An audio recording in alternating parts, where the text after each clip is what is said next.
बिस्मिल्लाहिर्रहमानिर्रहीम। अस्सलाम वालेकुम। आज हम बात करेंगे क्रिमिनल लॉज अमेंडमेंट बिल 2023 के बारे में। एक नया कानून है, एक नया एक्ट, एक लॉ है जो अभी तक बना नहीं है, ये बनने जा रहा है। और मेरे ख्याल में, ये मेरा ओपिनियन है, अगर ये लॉ बन गया तो ये पाकिस्तान के अंदर और भी माहौल को खराब करेगा। सोशल अनरेस्ट, इंस्टेबिलिटी और भी ज्यादा यहाँ पैदा हो जाएगी। It's my opinion. लेकिन जो आपको अच्छा लगे, जो आपका ओपिनियन हो, उसको लाजमी आप कमेंट में शेयर कीजिएगा।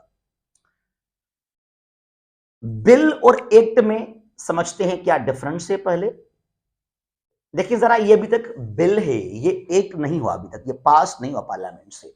Criminal laws amendment bill 2023 bill वो जो सिंपली एक ड्राफ्ट है, उसको अभी तक पास नहीं किया गया पार्लियामेंट से, असेंबली से, एक सिर्फ एक ड्राफ्ट बनाया गया है।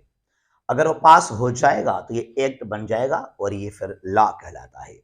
और अगर आपने इसको फिर नहीं फॉलो किया तो सजा आपको मिलेगी। फिर क्रिमिनल लॉज अमेंडमेंट बिल 2023 अगर ये लॉ बन जाएगा तो फिर ये कहलाएगा क्रिमिनल लॉज एक्ट 2023।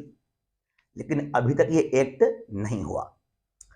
एक्चुअली ये क्या है, पाकिस्तान आर्मी और जुडिशरी को प्रोटेक्ट करने के लिए, यानी कि अगर आपने डिफेम किया, अगर आपने इंसल्ट किया, अगर आपने कुछ कहा, बुरा भला कुछ खराब आपने कहा against Pakistan army and judiciary, तो आपको मिलेगी सजा। इसको समझते हैं कि इसमें और आगे क्या लिखा है। ठीक है, यानी आप कुछ भी ना कहें, पाकिस्तान के अंदर आपको कुछ भी नहीं कहना चाहिए against Pakistan army and judiciary, चाहे वो जो भी कुछ करें, लेकिन आपको खामोश रहना चाहिए। और याद कीजिएगा, याद कीजिएगा, अब ये जो है अमेंडमेंट हमारे आइन के अंदर नहीं, बल्कि पाकिस्तान पेनल कोड में किया जाएगा। पीपीसी जो पास हुआ था, बनाया गया था 1860 को, 1860 को। अब आप सोचेंगे, जब ये बना कानून 1860 में, तो पाकिस्तान कहां से आया फिर? पाकिस्तान तो बना 47 में, 1947 में आकर। भाई जब ये लॉ बना था तब इसका नाम था India, India penal code, British India के अंदर था इसलिए। और जब पाकिस्तान बना 47 में, तो उसका फिर नाम हमने चेंज कर दिया, पाकिस्तान हो गया। और ये हमने काफी अभी तक की है अमेंडमेंट इसके अंदर।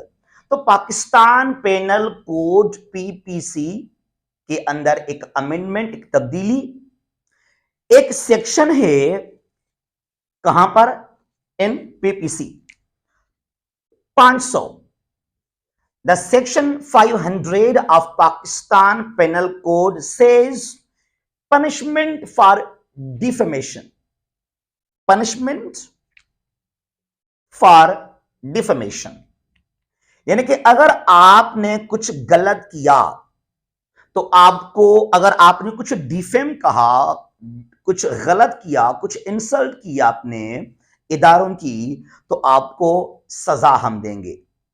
अब जरा सुनिएगा इस बात को आप। ये 500 है, तो जब ये एक्ट बन जाएगा तो ये 501 कहलाएगा, 500 ये एक कहलाएगा फिर ये। ठीक है, थोड़ा ना सोचें। मैंने हमेशा बात की कि हम लोग पाकिस्तानी जो हैं काफी जज्बाती हैं, इमोशनल हैं, लेकिन कभी कभी सोचना भी हमें चाहिए।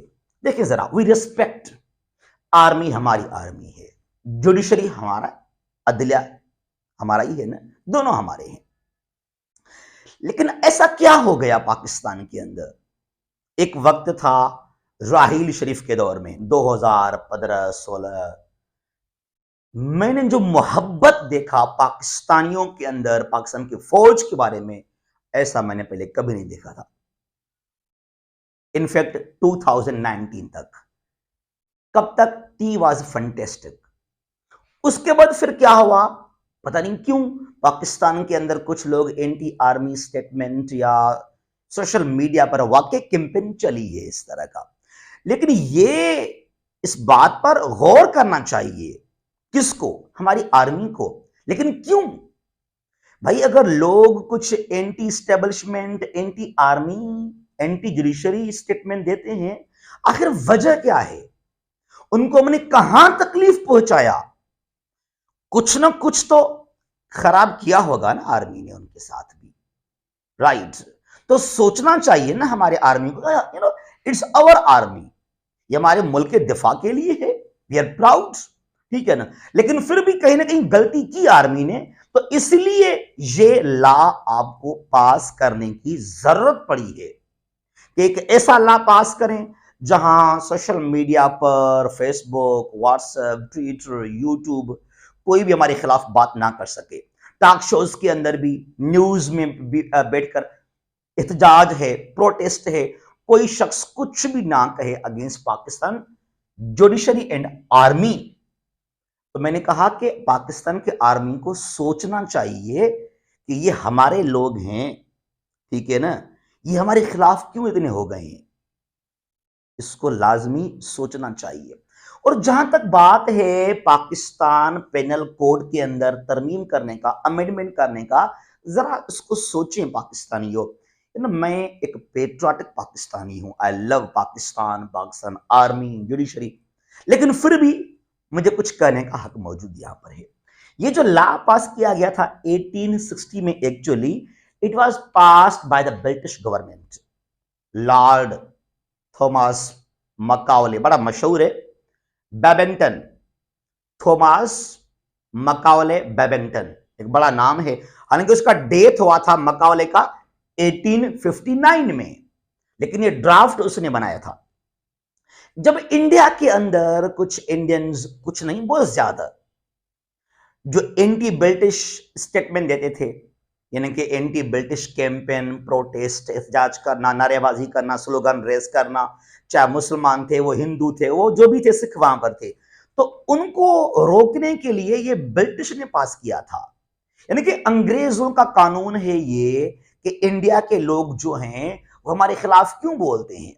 अगर किसी भी शख्स ने, अगर किसी भी इंडिया के जो है शख्स ने हमारे खिलाफ बोल दिया, उसको हम जेल में डाल देंगे, उसको हम सजा सुनाएंगे, फिर उसको मारेंगे, जो भी करे उनकी मर्जी। फिर वो तो ब्रिटिश का कानून था ये कि इंडिया के जो लोग हैं उनको एंटी गवर्नमेंट नहीं बनना है, उनको एंटी ब्रिटिश नहीं बनना है। आप, हम जो बस कहें आपको, आपको वो फॉलो करना चाहिए। तो ये ब्रिटिश का कानून था। और अगर हम उसी कानून को दोबारा अप्लाई करेंगे यहां पर, और भी इसको स्ट्रिक्टली हम जो है फॉलो करेंगे पाकिस्तान के अंदर, तो यार दुख होता है, फिर क्या फायदा? फिर क्यों हम कहते हैं कि ब्रिटिश जो हैं उन्होंने हमें तकलीफ पहुंचाया, लूटा पाकिस्तान, इंडिया, ब्रिटिश इंडिया को, मुसलमान जो हैं फ्री नहीं थे, आज़ाद नहीं थे मुसलमान यहाँ पर, हमें चाहिए आज़ादी अंग्रेज़ों से। तो जब आपने आज़ादी ली ब्रिटिश से, और जो है फिर वही कानून को दोबारा आप पास करना चाहते हैं कि अगर किसी शख्स ने कुछ कहा अगेंस्ट आर्मी, अगेंस्ट जुडिशरी, उसको हम नहीं छोड़ेंगे, जरा यार दुख होता है यहाँ पर एज अ पाकिस्तानी, ठीक है ना? फिर यही बात है जो इंडिया के लोग हंसते हैं हमारे ऊपर। It is why the Indians, वो हमारे ऊपर हंसते हैं कि देखिए जरा क्या हो रहा है पाकिस्तान के अंदर। तो हमारे इदारों को, हमारी आर्मी को, जुडिशरी को सोचना चाहिए कि भाई हम जो लॉ बनाते हैं, अब कल मैं बोलूं, कोई और कुछ ना कुछ अगर बोलेगा, उसको आप पकड़ लेंगे, उसको आप फिर पकड़ लेंगे, उसको आप डालेंगे फिर जेल में, उसको फिर आप मारेंगे। यार फिर यहां पर ना अनरेस्ट, सोशल अनरेस्ट, इनस्टेबिलिटी ज्यादा हो जाएगी, और भी ज्यादा नफरत फैल जाएगी पाकिस्तान के अंदर, और भी आप गैप को वाइड करना चाहते हैं बिटवीन पीपल एंड आर्मी। तो मेरे ख्याल में ये कानून हमें पास नहीं करना चाहिए कि लोगों को आप पनिश करें इस तरह, जो हमारे खिलाफ बोलेंगे कोई कुछ ना बोले। यार देखिए, मुल्क के अंदर नफरत नहीं है, बस कुछ शिकवे हैं, कुछ डिफरेंसेस हैं, इसलिए कुछ लोग कहते हैं कि यार ये काम आर्मी को नहीं करना चाहिए। आई स्टिल से, मैं अभी कहता हूं प्राउडली कि पाकिस्तान के अंदर जो मोहब्बत करते हैं पाकिस्तानी अपने आर्मी के साथ, दुनिया में कहीं पर भी नहीं हो। लेकिन कुछ आर्मी ने भी शायद गलत काम किए हैं, तो तब जाकर लोगों ने कुछ स्टेटमेंट दिए हैं। तो लोगों के जो बयानिया दिए लोगों ने, इट डज नॉट मीन कि वो एंटी आर्मी है, नेवर। अभी भी पाकिस्तानियों को मोहब्बत है अपने आर्मी से। और याद कीजिएगा पाकिस्तानियों, ये मैं बता रहा हूं पाकिस्तान के आर्मी को भी और पाकिस्तानियों को भी, जो हमारे फ्रेंड्स पाकिस्तानी हैं, कि अगर किसी कौम ने नफरत किया अपने आर्मी से, अगर ज्यादा हो गए डिफरेंसेस, तो याद कीजिएगा दुश्मन उसका फिर फायदा उठाता है और फिर आप कभी भी जंग जीत नहीं पाएंगे। चाहे आपकी आर्मी स्ट्रांग क्यों ना हो, आपकी आर्मी बहुत पावरफुल है, बहुत स्ट्रांग है, लेकिन अवाम के अंदर उसके लिए नफरत है ना, तो वो आर्मी कोई भी जंग जीत नहीं पाएगी। 71 में हमें क्यों शिकस्त मिला? हमने, इंडिया ने कुछ नहीं किया, लेकिन जो बंगाली थे, जो हमारे बंगाली भाई थे, शायद कुछ हमने गलत किया उनके साथ, वो सारे हो गए एंटी पाकिस्तान। देयरफॉर, ठीक है, जब अवाम आपके खिलाफ हो जाएगा फिर यार बहुत मुश्किल है दुश्मन को शिकस्त देना। बहरहाल ये तो वही ब्रिटिश वाला जो उसूल, उसको हम फॉलो करना यहाँ पे चाहते हैं, मुझे अच्छा नहीं लगता। और हमारे आर्मी को, हमारे जो इदारे हैं जुडिशरी, उनको सोचना चाहिए कि वाकई यार कहीं ना कहीं पर हमारी भी गलती है कि कुछ लोग हमारे बारे में कुछ बुरा भला कहते हैं। ये मैं आपको एग्जांपल दे रहा हूं कि पहले क्या हुआ था ऐसा। 1919 में आपने सुना होगा the anarchical and revolutionary act of 1919, also called Rowlatt act of 1919। ये पास किया था सिडनी रॉवलट, एक जज था, कानूनदान था ब्रिटिश का, उसने पास किया था सिडनी रॉवलट, तो नाम भी रखा गया रॉवलट एक्ट।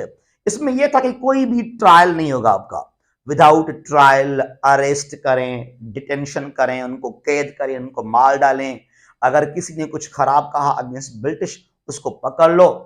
तो ये एक्ट के खिलाफ इंडिया में लोगों ने किया बगावत, और फिर वो तारीखी अप्रैल 1919 में जालियानवाला बाग मस्कर, अमृतसर के अंदर जो वाकया पेश आया, बगावत वहां पर हुआ, ठीक है ना।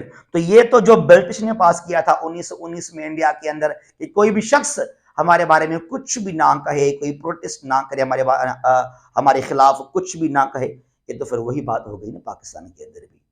तो फिर यार क्या फायदा है इस आजादी की, इस इंडिपेंडेंस की? तो एज अ पाकिस्तानी काफी दुख होता है। ये वही बात जो पहले किया था किंग लोए। किंग लोए 14 फ्रांस का बड़ा बादशाह था उस वक्त। तो फ्रांस के बादशाह ने, इसको बड़ा गुरूर था अपने आप में, इसने कहा था कि I am the state, I am the state, I am the power, I am the king, I am France my self. तो किंग लोए के मुताबिक अवाम की कोई हैसियत ही नहीं है, अवाम तो कुछ भी नहीं है, सब कुछ तो मैं हूं, पावर मेरे पास है, सब कुछ तो मैं हूं, अवाम तो नौकर कुछ भी नहीं है। तो ये वही किंग लोए था। फिर इसके खिलाफ लोगों ने बगावत शुरू किया। फिर आ गया तारीखी फ्रेंच रिवॉल्यूशन ऑफ 1789। तो भाई ताकत अवाम के पास है, इस बात को छोड़ दें, चाहे आप इदारे हैं, आपके पास पावर है, नो डाउट, लेकिन जो रियल ताकत वो अवाम के पास है, ठीक है ना। तो इस तरह के लाज को आप जब बनाएंगे ना, कि अगर किसी शख्स ने मेरे खिलाफ बोल दिया उसको अरेस्ट कर लो, तो यार ये पाकिस्तान के लिए कोई अच्छी बात नहीं है, और हमें ये काम तो बिल्कुल भी नहीं करना चाहिए पाकिस्तान के अंदर। तो यहां से और भी ज्यादा अनरेस्ट, और भी ज्यादा इंस्टेबिलिटी पैदा हो सकती है। जिस तरह जो डिसअपियर लोग किए आपने बलूचिस्तान के अंदर, कोई इनका ट्रायल नहीं हो रहा, ये भी गलत है। बहरहाल हम we love our armed forces, our judiciary, और पाकिस्तान, लेकिन ये जो लॉ है, क्रिमिनल लॉज अमेंडमेंट बिल 2023 का, अभी तक ये बिल नहीं हुआ, सॉरी अभी तक ये एक्ट नहीं हुआ, अभी तक ये बिल है। जब ये हो गया क्रिमिनल लॉ एक्ट, तो फिर यहां पर ना लोग, आप उनको अरेस्ट करेंगे, उनको सजा देंगे, तो और भी ज्यादा माहौल खराब हो जाएगा। पाकिस्तान जिंदाबाद।